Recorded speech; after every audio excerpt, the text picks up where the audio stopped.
Are you ready? Yeah. You know what I'm saying? Totally. John Peckman Podcast, Connecticut Valley School of Music and Dance, beautiful downtown Portland, Connecticut. Come over the bridge.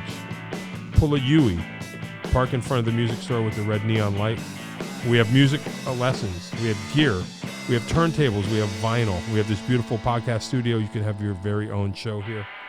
Dave will tell you how at the very end. Like, subscribe, tell your friends, tell your pets, tell your plants. We need to get better numbers. This is my goal this year, to get better numbers.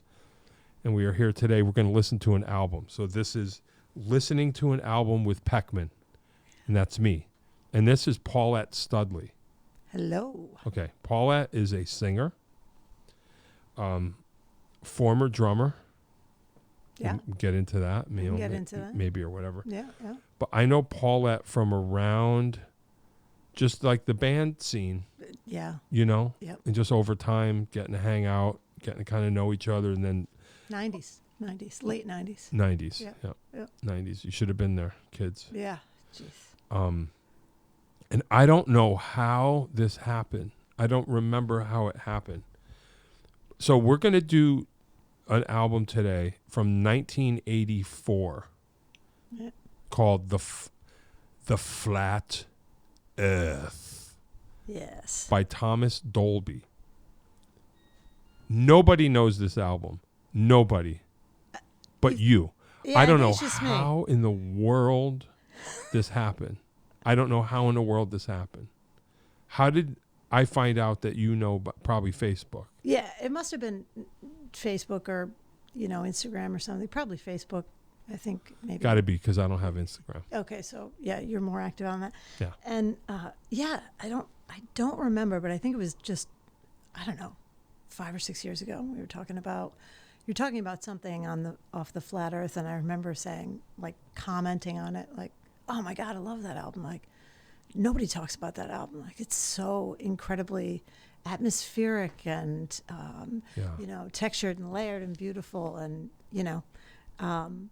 like one pop song off of it, but the rest of them just totally unique and original. Yep. And not many people know about it. Nope.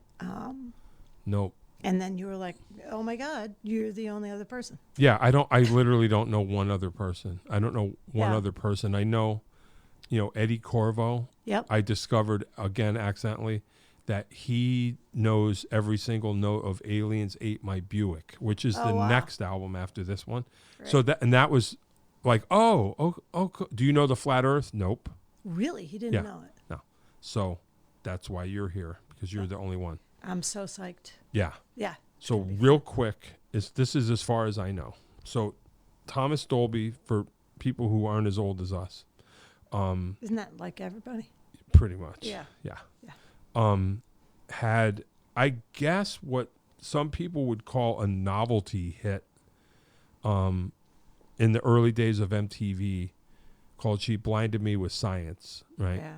And I saw it just like everybody else, but I thought it was a little funkier than it needed to be. Yeah. And I remember buying the LP, the Golden Age of Wireless, and realizing that this guy was that was the worst song on the album. Yeah. Yeah. Oh, to me, that's incredible. How old were you when it came out? Do you remember that? 84. Yeah. I was. Well, no, that would have been 82. 82. Golden Age of Wireless. I know you got a minute. 15. Yeah. 15. So I was 9 when that song came out. Oh, wow. So okay. The way I experienced it was much more, this is fun, and oh, look, MTV. Yeah. This is crazy and weird. Let's dance to it. Yeah, definitely. Yeah. But it seemed to be, I guess, more of almost a Bowie type artist. It was like, oh, this is more album oriented. That's what I thought. Yeah. Yep. So I was totally into his first album, and then his second album came out, and I guess this was back in the days when, I don't know if people are still like this, but you were just kind of brand loyal. Oh yeah. Like I was like, oh, there's a new Thomas Dolby record, I'm just going to buy it. Oh yeah, totally. Right? Yeah. And then you tell me your experience. I'm just trying to get people up to speed. Oh, totally. Yeah. So I bought this Flat Earth not really knowing what to expect, and it was not what I expected, but was way better in some kind of way. Yeah. And then I think, at least to me, he did like a hat trick that almost not a lot of artists do. I think he flipped it 3 times, because this was crazy, and then like in 1988 he released an album called Aliens Ate My Buick that was completely different.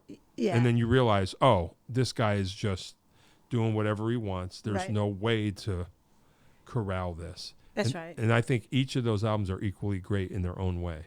So you're saying like it was not like, typically where people come, they come out of the gates with an incredible album like The Golden Age of Wireless, which Yeah. is incredible. We could even talk about that, but Yeah. I think a lot of people know about that album. But then you think, okay, here's the sophomore effort, and it's probably going to, be less than. But it is not. Yeah. In any way. It is so much more.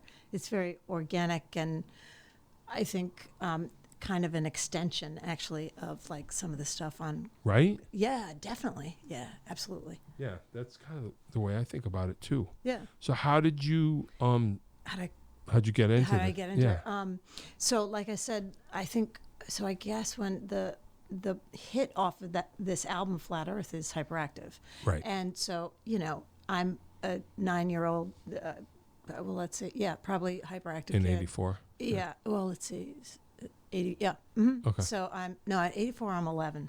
Okay. So I'm 11, and Hyperactive comes out, and of course, like you had mentioned before, like MTV just was like on the scene, and that's the way most of us were getting our music. Sure. And so I was just glued to the TV. It was like after my parents divorced, like I was kind of on my own in the afternoon, and just kind of like watching like video after video. And it was on heavy rotation, just like She Blinded Me with Science had been. Right. But Hyperactive was. And I just remember feeling like this guy is just really like kind of geeky, and I felt kind of the same as a kid.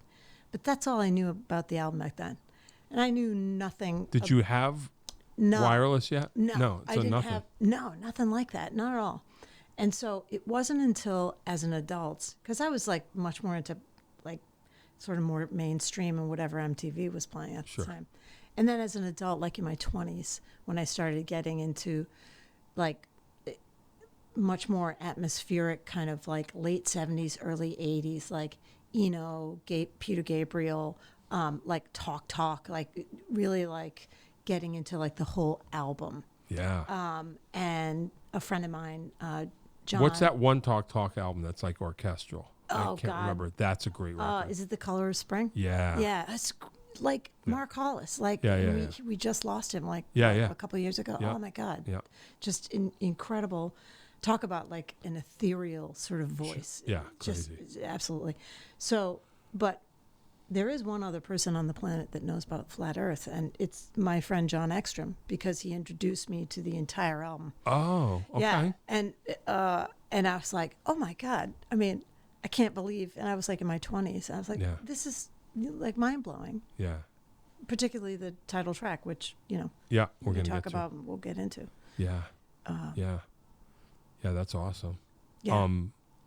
And then did you go to Aliens? Did you do the whole thing? You went to Aliens Ate My Buick? I mean, I listened. Yeah, you know what I did was at that point, like there was a lot of. It wasn't Spotify. I think it was like Pandora. Yeah. Pandora was big like a while back, but and I would listen to most of the songs off of that, but I didn't have the whole album. Yeah. Whereas like Flat Earth, like we had the album. Yeah. Which was very cool. Which you have seen. Yeah. Right I do. over there. I do. Yeah. So we're gonna roll it, All right. and then we're gonna talk about it. So, I guess we just had a youngster downstairs here at the school, and I have no idea. They were curious, and I threw it on, and like the first song is pretty funky, electronic, and I have no idea. But she's like, yeah, this is pretty cool. I mean, so Thomas Dolby was like kind of like a synth nerd. Big I guess time. that's the way you'd think of him. Yeah. And I kind of lump him in with like Howard Jones. Oh, yeah. Kind of. Yeah. In a way. They're very similar. In a way. Yeah, but Thomas Dolby is. Yeah. Yeah, much more. Yeah, kind of. So you knew when you heard this record, you were going to hear some tech. Yeah. Like for me, it was like, okay, this is going to be cutting edge, Yep. kind of 1984 style, which I have no idea how he even could make something like this. So what you're going to hear, I guess, is 80s style electronic kind of, but then it goes to all kinds of places. So I'm going to start the album. The album, if you can see it, this is my original vinyl from high school.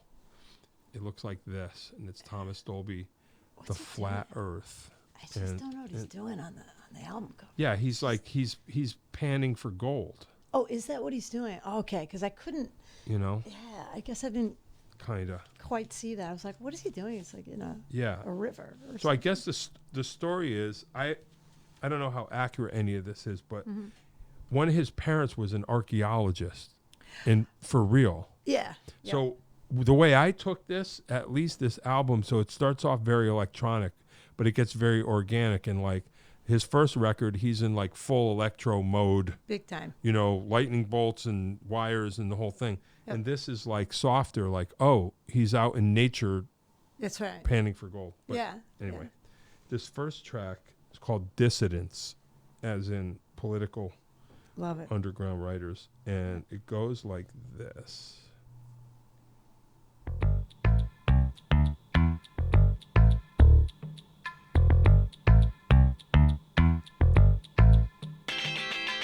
It's great.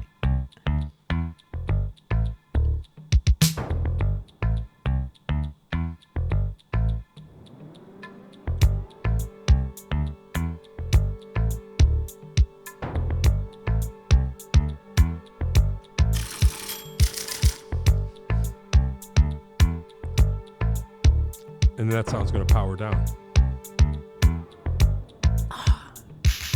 And I never caught that. Yeah. How could I not have caught that? I used to bug out on how stereo this is. Oh, yeah. Even the drum fills, the tom, everything is. Yeah. Right.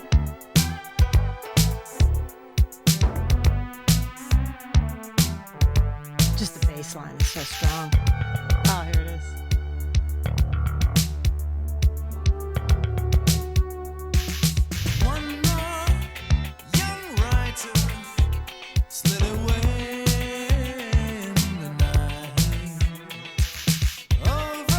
Like super, super funky. Yeah, definitely funky. I mean, he's got that funk kind of a little bit going throughout this album in different places. Yeah. And like listen to the high end of the singers in the background.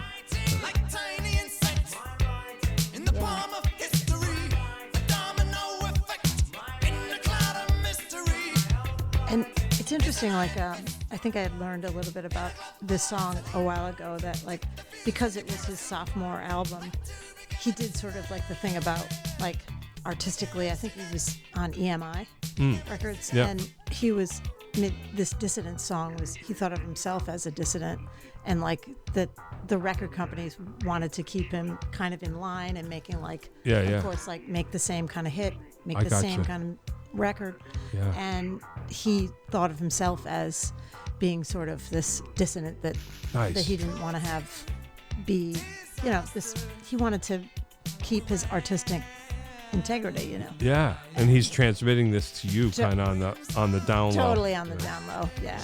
So great. Yeah, I never thought of that. That's awesome. So fun. Yeah. I can't even imagine in 1984 style, 1984 technology, how he could make something. I mean, the process of this, I can't. It sounds like a Lindrum or something. I mean, you'd know more about this. I mean, I know that he was very into, you know, synth and tape loops. Yeah. That's, you know, I know a little bit about 4-track recording from, you know, but like, how do you do this? I don't know, especially back then. And what is that? Yeah, like early sampling. I don't know if he had a Fairlight yet. That was like an early sampling technology that cost $500,000 that you could do on your phone, right? Right, exactly.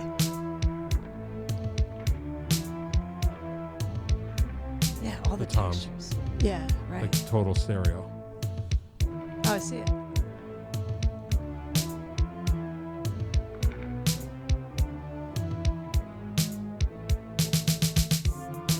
It's amazing how he can kind of balance all of the, like, there's a lot of trebly high-end Yeah. stuff in his, and I don't know how he is able to sort of place it all. I know a little bit about recording, like Yeah. where it doesn't become muddy at the top at all. Like, Yeah. how does he place it all perfectly?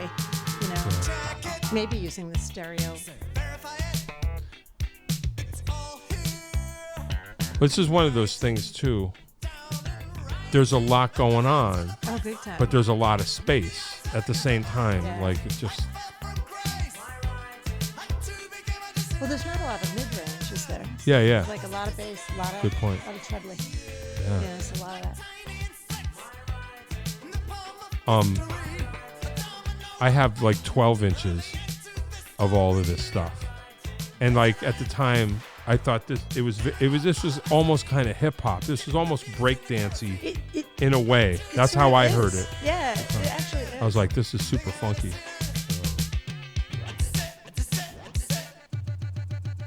Oh yeah, Crazy. that's great. That's great. So track 2. This is called The Flat Earth. Do you know what that is? That sound? I have no idea. Reversed bass. Is it? Oh, it is. Yeah. See, this sounds like tape loops because through the whole song, these little sequences happen. Yep. Yeah, it sounds like it's compressing. Yeah. You know.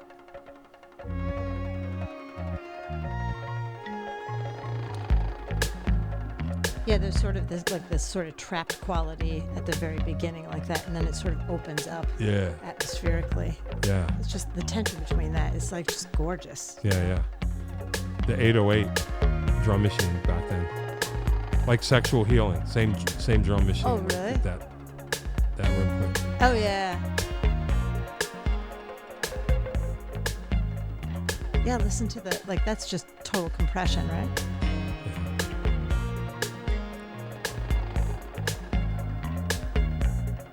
Bass with a pick.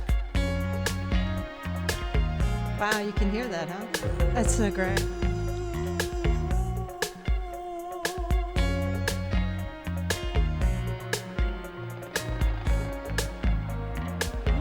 And that, like those high toms in that. Yeah. Dun, dun, dun. It almost sounds Yeah. like vibraphone. It's gotta be.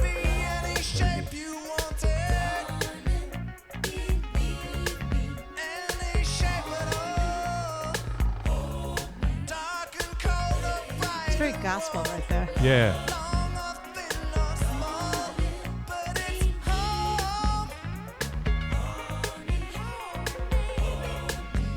Oh, big time.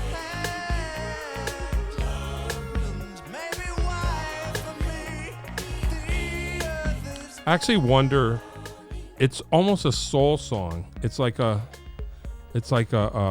quiet storm, like a R&B song, but the lyrics are not. I wonder if it started as something else. That's an interesting thought.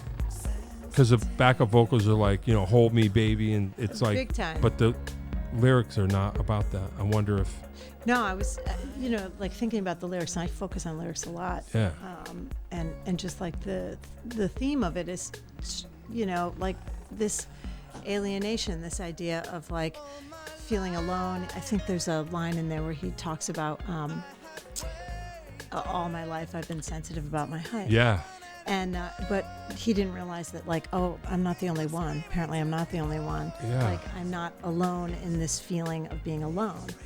And he's saying here, please remember, the earth can be any shape you want it.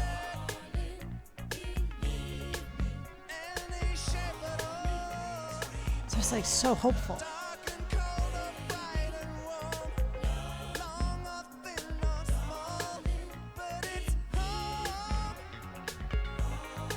It's very like life is what you make it thematically. Yeah. Talk. Very Yeah. like, and of course they're like borrowing from one another. I'm not sure when yeah, yeah. that particular song came out, but this message of hope. Oh, and then how it goes into minor. The acoustic piano, yeah. It's gorgeous, yeah.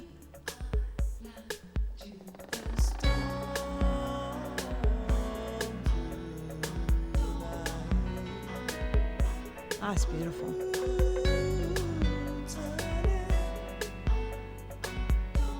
Piano.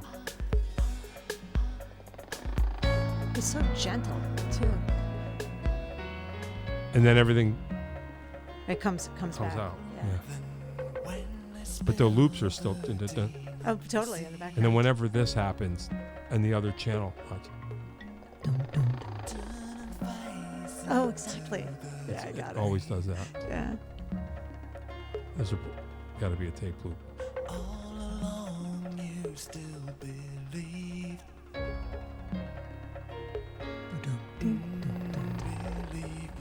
Yeah, I hear it now. Yeah. And then the drums just Yeah, right. fade them Yeah, right in. totally, yeah. That's right. It's perfect. I mean, he's just so in his zone that there's no rules. Like, you don't fade drums out and then just fade them in, because it's like we're used to hearing ensembles, Yeah. and you realize you're in his world. That's a really great point. Like, I love the fact that he's just doing, that was my feeling earlier in the song, is like, I almost wanted to just say it out loud, like, just, this guy's just doing whatever he wants. Yeah. Like, and it's No rules. totally like the theme of the first song, Dissidence, you know, Yeah. where he's like, you know, essentially, I don't know if I can swear on this podcast, but, you know, kind of like, Judiciously. you know, kind of screw the record companies. Yeah, You yeah. know, I'm going to make like, here's a song saying I'm going to make the album I want. And then essentially the Flat Earth, which I think of as almost like the first song on the album, Oh, nice. Yeah, is yeah, the yeah, song yeah. he's saying, and here's me making the song I want. Yeah. And it's long. Oh, that's So it's, awesome. You know, and it's gorgeous, you know. Yeah. Thematically, it's about this alienation, but also like you can make the world and your life anything that you want it, even though it's difficult, Yeah. you know. And even if you want to say that the earth is flat, then it's Yeah, flat. that's right. I wonder if this has any different relevance in like The Flat Earth Society. in this post-truth Yeah, post. world that we live in, where it's Yeah. if I say it's true, it's true.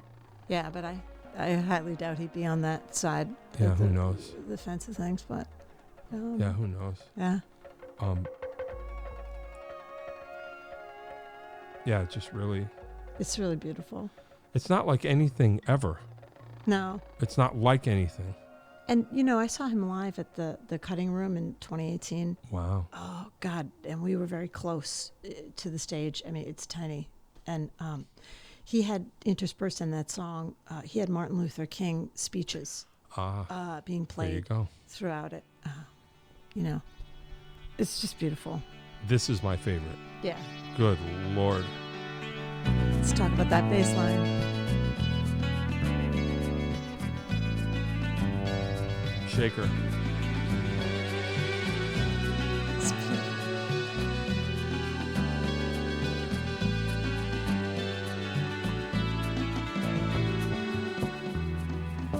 Miller time at the bar where all the English meet. She used to drink in the hills. Only now she drinks in the vine. This is so sad. It's so sad. So he's English, He's English, yeah. and he's in L.A. now for whatever reason, Yeah. With and meets his- a Croydon girl, a girl from back home. Yes, he does. So she's out there trying to make it, That's right. but won't let 1,000. herself be lonely because nobody knows her. That's Then right. they meet each other, Yeah. and it's like, do you want to talk about back home or do you not? Yeah, you know what that's I mean? true. So sad. Yeah, and he totally falls for her in this. And I mean, Yeah. just he totally paints this emotional picture with the swelling, undulating kind of ambience, in this. It's just, you can't not feel that heartbreak. Yeah. What you can tell, he's like, she's trying to reinvent herself, with a mile of real estate to choose from. I love that. Yeah. But then he sees her, and it's like it's a Croydon girl. Like, yeah, like it's you and me. We're from England. And maybe she doesn't want to know. Yeah, that's quite like, don't remind me of who I was. That's a really good point. Yeah. And they're both just kind of doing this dance. There's really not much electronic about this. Not much. It's like guitar. I love that guitar. Yeah. Can't remember who played guitar on this.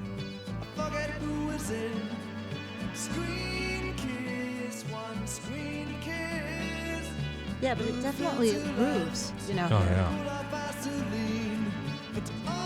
And just like that just keeps it going. You got to wonder if he just took the drums out. You know what I mean? Like had drums and percussion and then maybe pulled the drums out and go, this kind of works. Oh, it's yeah. a different thing. Oh, yeah, definitely. There's like no kick drum. Like there's no... No. Is it just the shaker and the dum, dum, dum, dum, Yeah. dum? Yeah, like the toms. Yeah. And the bass. Oh. So we'll get to that. Ugh, just can't keep wanting to talk about it.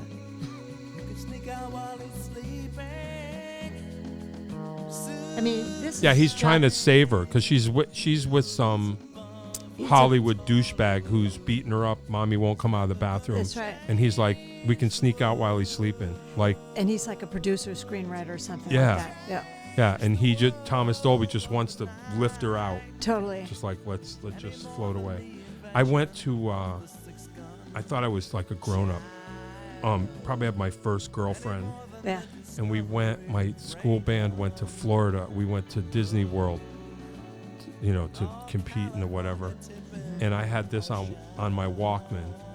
And I woke up, the whole bus was sleeping, and I kind of woke up and was listening to this and like looking around and looking out the window. Yeah. And just thinking like I was the most soulful dude in the world. I'm sure you did. I mean, I feel like I'm in the Hollywood Hills just listening to this. I mean, if you've been out to LA. Yeah. There is this beautiful panoramic, obviously, feeling when you're out there. But also, it's so, like the story of this girl who apparently, this is a true story. Thomas Dolby wrote this about, a breakup with his girlfriend. Wait, and then it all falls apart. Yeah, and then it all falls apart. I mean, here we go. Right. Yeah, the whole thing disintegrates. Yeah. The heartbeat. Yep. Anyway, you were saying. No, you got it. You just said it. And then all the radio static. Yeah, I love that. Now we're floating away and we're just getting everything. It's interesting how he uses this, like these radio announcers, like throughout, like a lot of his different songs. Like in One of Our Submarines. Yeah. We could talk So about what's that. the story before the next song? Oh yeah, so the story is that like he just was exactly what he was with this woman. They were both expats, and he fell in love with her. And then I think that I don't know if it was she didn't want to be reminded of England or what, but she met, I think she was an aspiring actress, and she met this screenwriter, and it all fell apart. Yeah. And he really had a hard time with this song. He said it was one of the hardest songs for him to write and to play live. But mostly the playing live of it was, it's difficult because it is so atmospheric and it's very difficult to get it correct, Yeah. Wow, that's interesting. Like, can you believe that? So that's side one is only 3 songs. They're kind of epics. Oh, so White City is This is side B. Side B, yeah. Like, listen to that too, like Ray Gun from Outer Space. Yeah. What is that? This is the most like 80s electro pop song. I wonder if they thought this was going to be the single. I was thinking that too. Probably what you might think of if you think of Thomas Dolby. It's so straight ahead and like kind of a B-side or like a lesser hit, if it would be.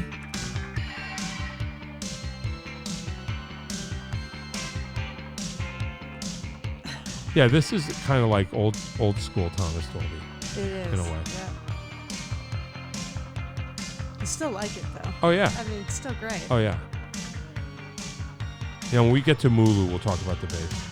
Definitely. That'll be the one. I don't even know I what don't know that what that sound is either. Yeah, Like, no idea. it almost makes me think of like a saw, like making it.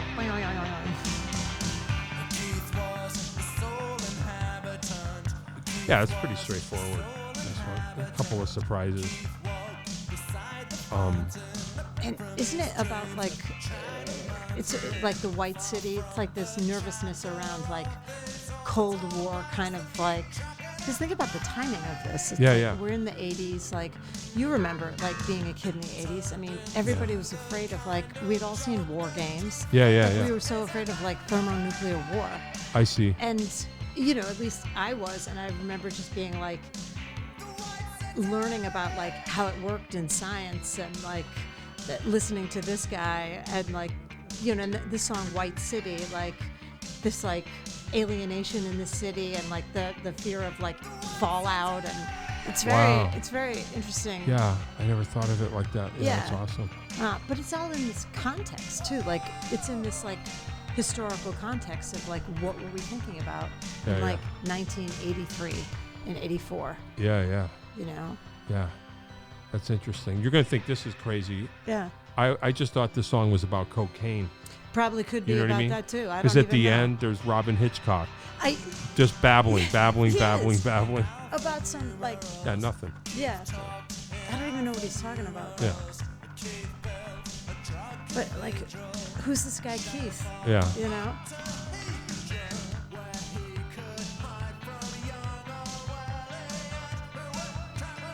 So, do you know this harmony next time they do this?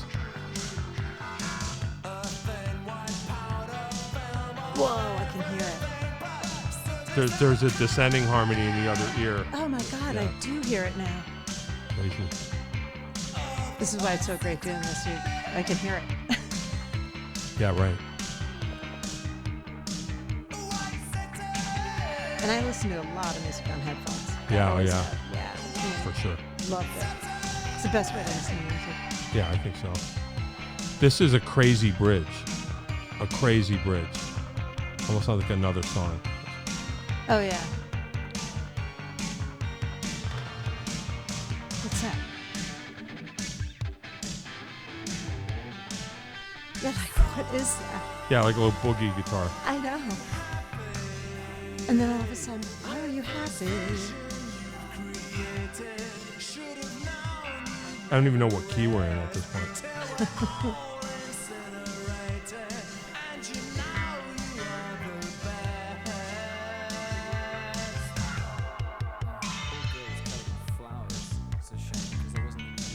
Is that Robin? No, that's him.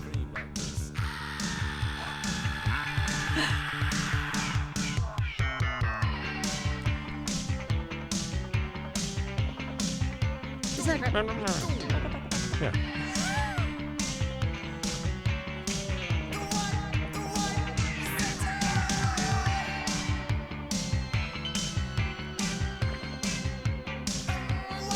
Yeah, just nonsense. Yeah. Fidgety nonsense. Yeah, I love all like his sampling and his sounds. Like you get the sense. Yeah. Totally Thomas Dolby. Like you're in some kind of tinkerer's laboratory. Yeah. It's so. Oh, here it is. Any enthusiasm for that sort of thing at all. My idea when we started out was to have a, rising up and falling, kind of undulating, ovulating. Like a mellotron over there. Yeah. It's a very exciting idea. And then, no. Yeah.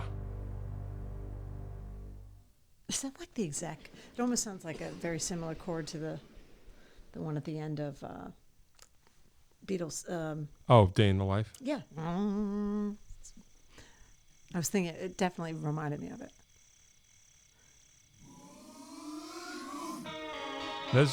This is completely off the rails. This is off the rails. This was initially my least favorite song on the album. And I think it's because it doesn't give you a lot. Like you have to really be open to listening to it for sound. Yeah, right. It's about sound. Yeah.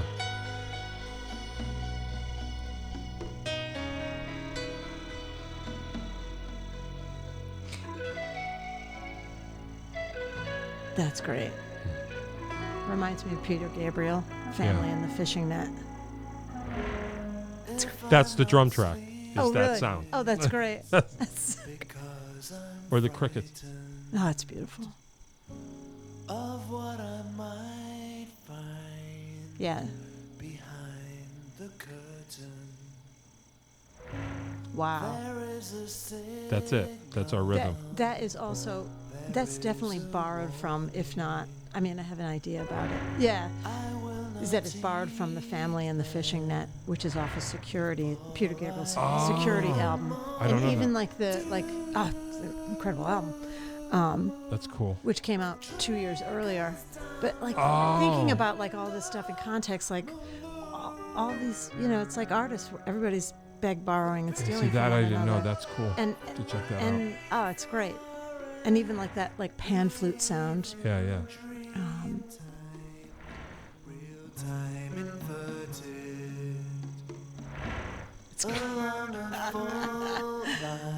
It's like they're walking through the forest, these big guys. Yeah. I can't imagine the record company people just being like, "What? What do we do?" That's why he had to write Dissidents so he could play this and make it. All this mayhem, the changes came before they knew. So talk about the bass player. Yeah. Matthew Seligman.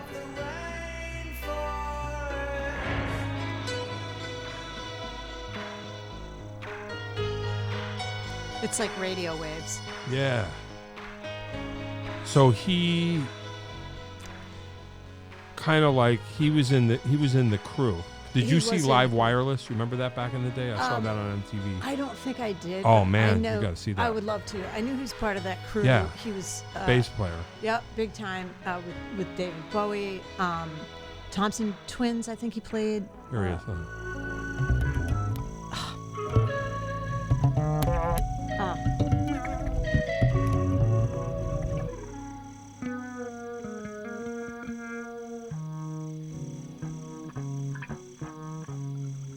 Stereo delay.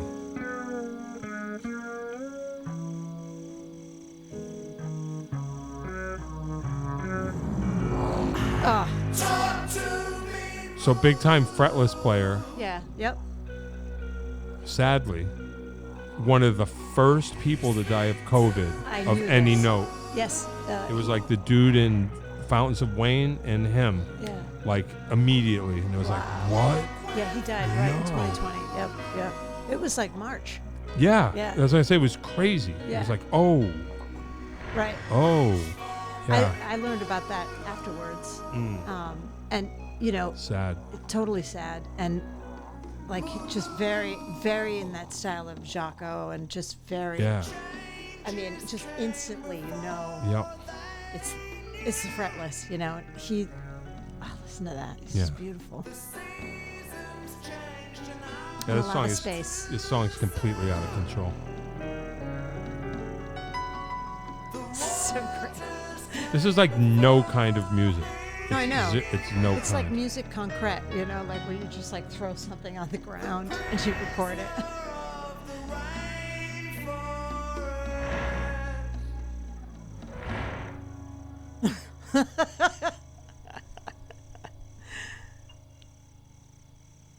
Then right into this. That's it. Yep. The 808 again. And the crickets.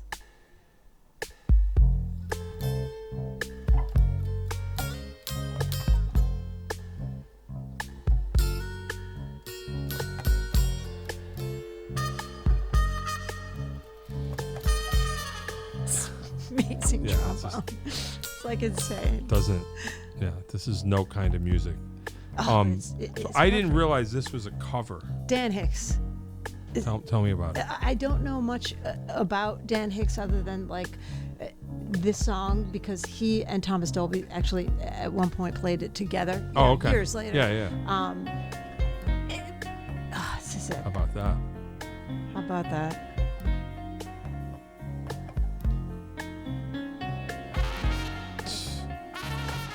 It's it's almost like he's pulling away from like the subject matter because it's so beautiful. Like I scare myself. This is so nice. You're so lovely. You're so I can't even touch it. You know, that's the feeling of this. Yeah. So I never heard the original of this. I don't even know what's it like. It's you know, it's great. It's weird because it's like this folky kind of country singer guy, Dan Hicks, and like, but it's got like all of these sort of like that. The melody is like very like dissonant, and kind of like minor. It's a lot of minors, so it doesn't really lend itself to like a typical folk or country song. So it's unusual. So he took it to like Jazzville, kind of. And then he took it to Jazzville. Wow. Yeah. That's cool. Oh, it's gorgeous. It's almost as if, like, when you hear the original, you know, I mean, we're definitely biased because we heard this as the original. You hear the original, and you're like, oh, that's not really what the song's supposed to actually become. And then you get the feeling that this is what it was supposed to become. You know, like, you know, just this feeling of absolute, like, love that he has for this woman, assuming it's a woman, but then this here, it's just all this movement. It's almost flamenco in some kind of way. It's just, I mean, I'm getting chills just.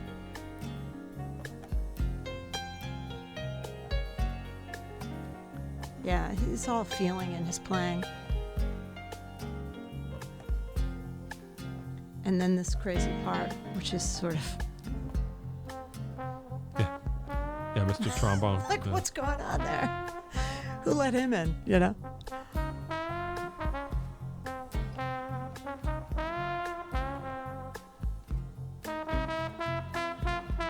And that, like, heartbeat sound in the background of the piece. Like, this is totally a lustful song. Like, it's definitely lustful the way that he's doing it. It's like, it's seeping in it, you know?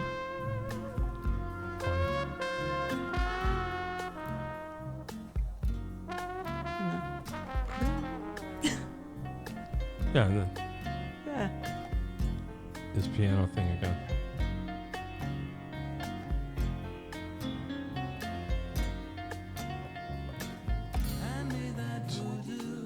Crazy. And like nobody talks about Thomas Dolby's voice because like we know him just from like that one hit, and what a gorgeous voice he has. Yeah, really beautiful. Definitely doing his thing. Yeah. This is funny because he gets wound up. Yeah. Like it's not working now. I got to get wound up. Yeah, exactly. You know. Yeah, he always struck me as like this very emotional geek, you know.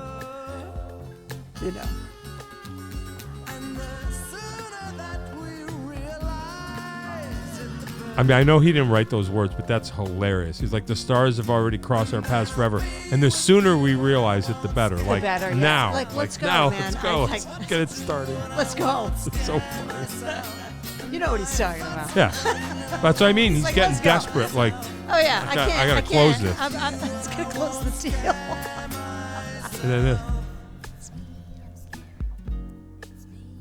And then he's got to do something weird, you know.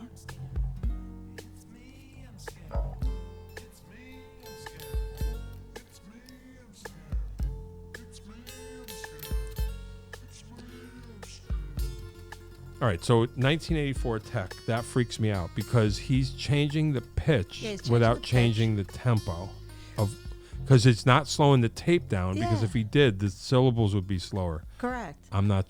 Probably a harmonizer maybe then, primitive, but again, I'm like, I don't know how he's doing that. I don't know. I just remember pitch being... Yeah. Sorry, folks. Good Lord. It's just gorgeous. I remember the pitch being that wobbly thing on the keyboards. You know? And then this is it. This is the last track. Short album. I can't believe it's already over. Tell me about your childhood. So as a therapist, As a therapist, that's another thing I do. Yeah, right. Yeah, this poor ADHD kid, you know. At the tender age of 3, I was hooked to a machine just to keep my mouth from spouting I'm junk. spouting junk. It must have took me for a fool, 'cause they chucked me out of school, 'cause the teacher knew I had the fun.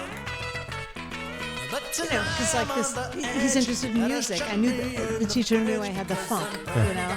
Like, get him out of here. yeah. He's original, you know.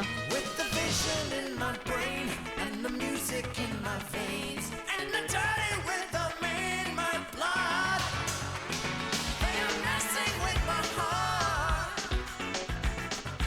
and they're messing with my heart. They're messing with crazy. my heart, you know. Yeah, I yeah. love that lyric.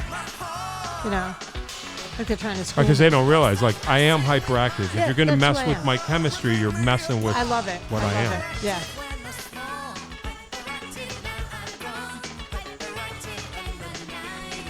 Yeah, hyperactive and the night is young, you know. Like, let's keep going. Don't Yeah. tamp this Well, down. it just I was hyperactive when I'm small, and I'm hyperactive when I'm grown. And the Yeah. night is young. Like, Exactly. Here we go. Yes, exactly. Yeah, this isn't going to end anytime soon. Yeah, love it. It's great. It's so great. It's so great. And there's a trombone player back. Yeah. That's right. And they're messing with my heart, you know. Don't do it. So how long have you been having these delusions? How long have you been having these delusions? Oh, delusions, that's right. Please tell me more about your mother. Tell me more about your mother. Yeah, it's poor kids getting analyzed. Messages from outer space. That's right. Heat for the feet, the rhythm of your heartbeat, 'cause the music of the street, it isn't any appetite. It isn't any appetite.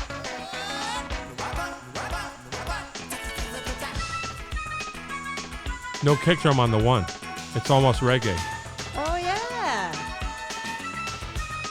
Like you think, there's the one. I can reach into your arms Step-a-boom, like an itch in step-a-boom, your headphones. step-a-boom. Yep, I got it. Killer. Yeah, and the shape in your And the backup singer on this, she's like this tiny little girl. I remember seeing her. I can't remember her name, but assuming, hopefully she's still singing. Oh, yeah. No, I looked her up. She's around. Yeah. Still around. That's good. You'd be safer at the back. Yeah, when I'm having an Never attack. having an attack.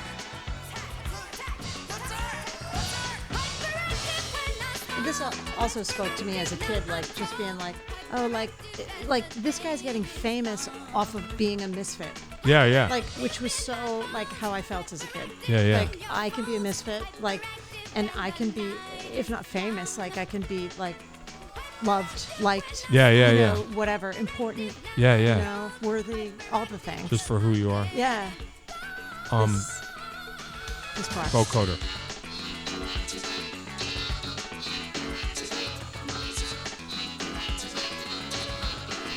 How are you doing that? You're speaking through a synthesis. It's a vocoder. Yeah, Yeah, it's a like vocoder. you I'll tell you in a second. It's like is that it? Yeah, that's it. That's a fade out. It's like the talk box. yeah. Peter Frampton. Rah. Yeah, oh, totally, yeah. It Vocoder. you can. It's a filter. You play the keyboard, but it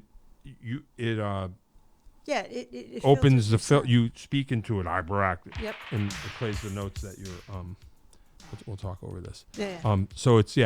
So it's the robotic voice. Like Right. it takes the enunciation of Yep. your voice but plays it as a pitch, so he's just one note. Yeah, it's incredible. Yeah, it's Yeah. crazy. It is crazy.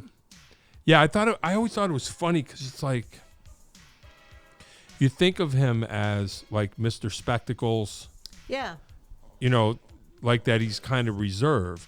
Yeah, and And he's but then not. he loses his shit at the end of the album. It's like hyperactive, and you're just like, so he's manic, you know, like he's Yeah. either he's here or he's there, and then when he's Yeah. hyper, he's taking over the whole world. Like it's all just coming Yeah. out. The whole thing's I going know, in every I love direction. That. I love that about him, and like this whole like the persona he had like when we were younger, and like of like this like whatever, like archaeologist's son Yeah. kind of thing. Yeah. And I guess, like he held on to that persona for a long time because, like, he had a lot of like geeky kind of sciencey people like following him based on that.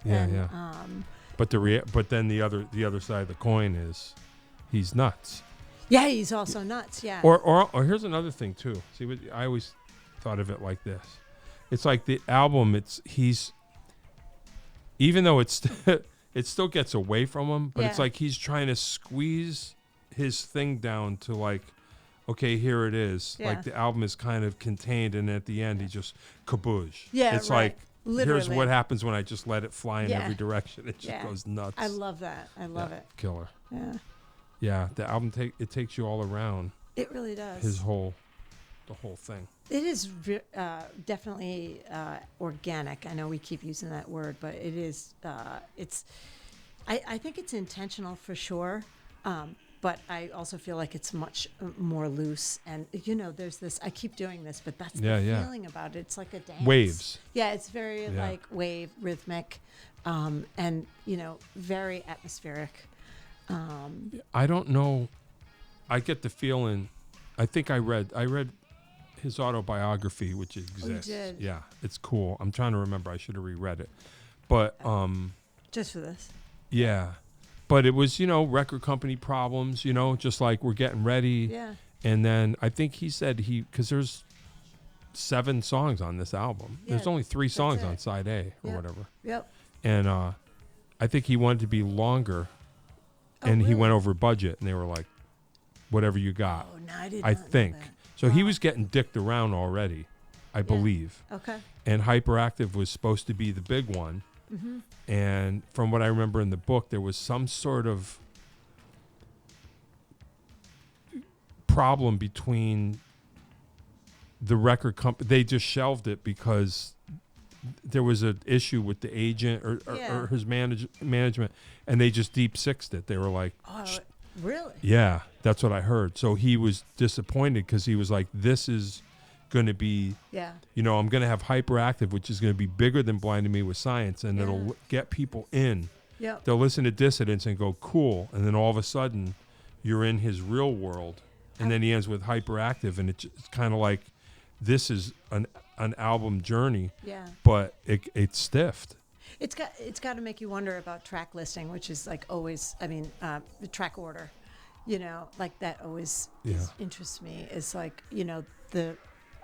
the choice of the order, which is obviously very intentional. But how would he have done it if it were a longer album? Of course, he came out with like the anniversary, and it's extended. Like this song that's playing now is like a remix. Like a remix, which is on, I think, the anniversary edition or something. So that's from Europa. This is like a mega mix of his I think it is. of all his stuff. Yeah, it's from Europa and the. That's a great album. That would be a fun one to talk about. Yeah. But it's I guess kind of sad. This should have been his thing, but I don't know. I mean, I guess those of us that know, if it connects with you, it connected with me. Like I said, I was a brand new young man in my first relationship or whatever, thinking I was an adult, and it was like, oh, this is like it was like a grown up record. It was like one of my first grown up records. Yeah. Like, oh, so it connected with me emotionally. And it sounds like it did you too.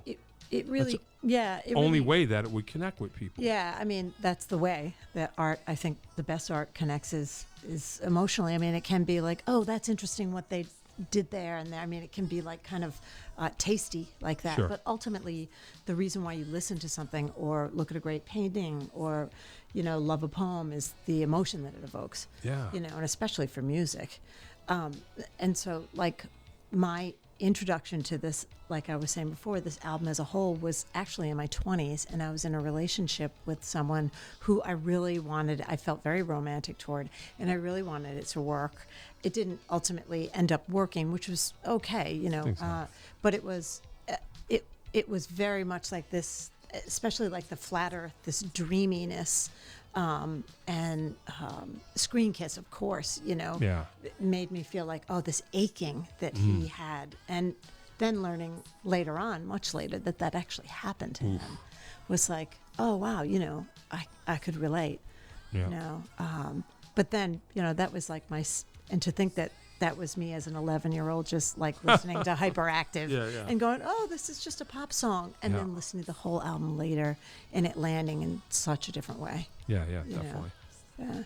Yeah, I guess, I don't know. I don't, like I say, he had the accident of having like an almost novelty hit. They probably were like, who's the audience for this? Yeah, that's true. Yeah, how do we market this? Who knows? I guess that's the age old. I guess, yeah. Because it does seem like an add-on, it seems the last track, Hyperactive is like, what is this? Yeah. This is definitely the hit, and this is, I'm making my money off the hit so that I can write the rest of the album. You know what I mean? I guess that's kind of what we want to do. Yeah, exactly. Like, here's what you want, so leave me alone, and now I can do the weird, artistic, probably unpopular thing. Yeah. Well, I was thinking about it too. I mean, so 1984, Prince was kind of at his peak. Big time. And so it was that kind of, you could almost get away with, because he was doing that, of just like, I got you, you're along for the ride, I'm going to give you whatever. Right. So you could almost expect something far out. That's true, yeah. Maybe. Yeah, no, But I don't know if he was perceived like that. I don't know. Not yet. When did Purple Rain come out? 82 or something? So was it before 84? It was around then, around 83, the same time. Okay. Because then I'm thinking like, Under the Cherry Moon was like not. Yeah, that's 86. Yeah, that was different. But like that was like not as popular. But Yeah, he was so popular that, again, he could like, he got away fans with were going to go along on that ride, Yeah, I think that's probably what he was trying to do, but he didn't have that big an audience yet. So people were probably like, where's. Yeah. She blinded me with science. Where's that? Yeah. And then, around 84, like Madonna was out with like a Virgin, I think. Yeah. Van Halen's Sure. 1984. I mean, Sure. just these huge bands, like making these huge pop and rock records. I mean, in some ways, like that's why I really liked Thomas Dolby, and like because it was quieter and maybe more like you had to think about it. Yeah. And I like that so much better rather than, I mean, don't get me wrong, I love Prince. Yeah, but yeah, I mean, me too. Right, exactly. And Van Halen in 1984 is, Oh, yeah. pretty fucking amazing. Yep. But, yeah. So, but then like hearing somebody like this who has like this sensitive, geeky side, and probably, you wouldn't want to have him as your boyfriend because he probably would not be able to, beat anybody up. But, Well, you although you never know. you don't know. You'd be surprised. Thomas Dolby. He might really know how to swing. Yeah. Yeah. That's so funny. Oh, so it's a remix. This is like the search for truth. Yeah, so he put out these 12 inches, these remixes. He's probably going after the dance floor too. Oh, he was definitely Maybe going. trying I to think be he an was- underground. Got into some dance sort of. You heard about Dolby's Cube? Oh, or yeah. whatever? Yeah. Wasn't that a That's dance got to be project? on here. Yeah. It was some kind of project where, I don't know if it was like a physical Yeah. cube or whatever, but he was making mixes for dances. Yeah. Thanks. This is like really funky. Yeah. That's fun. Yeah. Trying to go after that Madonna money or whatever. Yeah, big time. Like even Prince, I can hear like Prince here a little Yeah, bit. yeah. That sort of groove Yeah, interesting. back in that time. But yeah, and then Aliens Ate My Buick, which was a completely different thing, but it was super funky and hilarious, really funny. Yeah. And that's another thing. You're like, oh, Like he's funny. he's really funny too. And Yeah, it's yeah. a funny, crazy record. Right. And then you just realize you're never going to get it. You're never going to get the whole Thomas Dolby. You're not going to get it. Yeah, right. It's just, He's there's so too weird. much. Yeah. Yeah. No, I was ready. yeah. And then what was after that? It was damn. Wasn't it Argonauts and Heretics? Yes. Yeah, yes. that was the next one. Yep. Which I'm trying to think of like some of like the ones that I know off of that album. I mean, Yeah. I've totally. Yeah. Yeah, I was kind of starting to tune out. Yeah, it was too. But that was more organic. It was almost like, because like Aliens Ate My Buick was like super funky and like a band. It was. Yeah. And then Map of the Floating City Yep. had a lot of sort of more romancy kind of a feeling to it. Yeah. Well, he's out there. He was just playing apparently at Yeah. the Totally Tubular Fest, which I was not going to go see because I had just seen him at, the Cutting Room. Yeah, yeah. I'm saying just, 7 years ago. Yeah, yeah. But it was great. Oh, and once you Yeah. see him that close, and I was sitting a table over from his wife and his father-in-law, who cool. was just like shouting out to the whole night, and just was like such a gracious, Yeah, yeah. wonderful. I would say just he was very generous in what he played. Oh, and- that's cool. Oh, it was great. So I don't remember how long ago it was, but I went with Eddie Corvo. We went to the Iron Horse Oh yeah. and saw him. Oh God, that must have been a great Yeah, and it show. was great. It was just him, Oh. and he was just doing his thing. Yep, And it was like it was just him here Yeah. too. totally killer. Love him. Love Yep. him. Yeah, I guess he's a professor of something. I guess now, because his I looked dad it was a professor too. Yeah. I checked that out. Oh, I did okay. a little bit of a deep dive. Like his dad was a professor of Greek, like Oh, wow. art Okay, and yeah, archaeology, yeah, like yeah, and, something. and was at like Oxford. I Yeah, mean, yeah. like Makes sense. big time. And yeah, Well, yeah, I wish. I actually emailed him one time. I never I never gotta heard hear back. this. But just say it like, hey, I heard it. I heard Yeah. it. Like I was there, Flat Earth, like Flat I Earth. was there. Yeah, I don't know if I was the audience, but you reached me. It got you. It found me. Just some dork in Connecticut. that's so great. When but- did you? I don't remember. Yes. He didn't answer back. But Oh man, but yeah, it's out. It still exists. It's still out there. I love that story. It's a great one. I was just thinking that I was looking up some of, and I've known this about him, that he was also like a major session. Oh yeah, person. yeah, yeah. Like he was Sure. on Foreigners Yeah, yeah, 4. yeah. He said Waiting for a Girl that Like paid You. for his first album. Yeah, like he did all that. doo, Stuff. doo, doo. Yeah, I was like, what? Well, I just felt like I think I remembered I read his book and that the Flat Earth kind of tanking was a huge disappointment, which it would Oh be. yeah. Oh yeah. And I just wanted him to know that just from someone that he would never meet, that like I heard you. Yeah. Right. It made a difference. Yeah. It did make a difference. It changed my life. Did you tell him that story about waking up on the No. band, the trip, No. the bus trip or whatever? Nah. Maybe if you did, he probably would have emailed you back. You never know. Yeah. I'll run into him again. I mean, You know what I'll do is if he ever comes around again, I'll just roll up on him and go, hey man, I was in high school and I was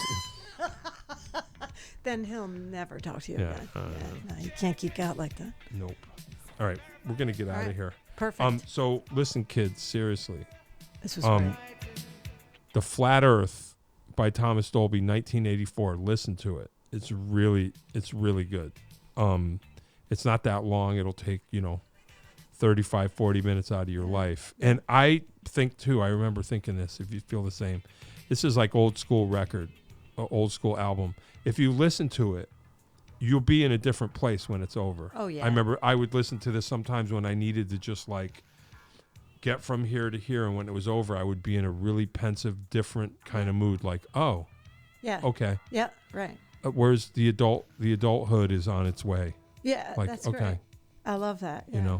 It also and you're okay. That Yeah. was the feeling that I would get like all the time, like alienation, unity. Like it's also okay to be doing these things or having these ideas or thoughts or feelings that are not overly popular. Yeah. And, maybe the flat earth not being popular, there's something cool about that. Yeah, You I know? think so. All right. You All know right. what? We're going to get out of here. All right, kids. Thanks for doing this. Come by again. All right. Thanks, John. We'll figure out another one. All right. This is remixes. We're going to go out with this. You know what? We're going to go out with this. Good dunk. Yeah. Yeah, totally. All right. Hey, you know what? John Peckman Podcast. This is going to be the outro music. Don Peckman Podcast, Connecticut Valley School of Music and Dance, beautiful downtown Portland, Connecticut. Come over the bridge. Yeah. Pull a Yui, park in front of the music store at the red neon light. Tell your friends, tell your family, tell your pets, tell your plants. Paulette Studley was here talking Yes. about The Flat Earth by Thomas Dolby, heck yeah. 1984. Nobody knows, My pleasure. but people should. Thanks. I might be able to look. See what I did? That is all. If you'd like to start your own podcast, give us a call at Connecticut Valley School of Music and Dance. Our professionally designed podcast space is here for all your recording needs. Rent out our studio to do interviews with up to 4 people, to record audiobooks, social media content, and all other recorded material. Our rentals include a private studio along with our professional-grade podcasting equipment, and we can customize your output to whatever your needs are. We also have green screen capabilities, which will expand to video capability if you so wish. So check us out here at convalley.net/podcast.